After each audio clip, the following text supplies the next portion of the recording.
Welkom by ons video oor verstaan van die wins- en verliesrekening. Hierdie finansiële staat is noodsaaklik vir die evaluering van 'n besigheid se prestasie deur die inkomste, uitgawes en netto wins oor 'n spesifieke tydperk te beskryf.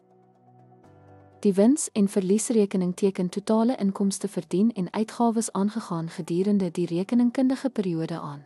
Dit help besighede om hul finansiële aktiwiteite na te spoor en te verstaan waar hul geld vandaan kom en gaan. Netto wins word bereken deur alle uitgawes van die totale inkomste af te trek.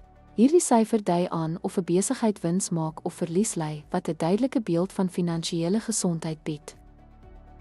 As 'n prestasieaanwyser, die wins- en verliesrekening bied insigte in 'n besigheid se winsgewendheid oor tyd. Dit help belanghebbendes om te bepaal hoe goed die besigheid vaar en areas vir verbetering te identifiseer.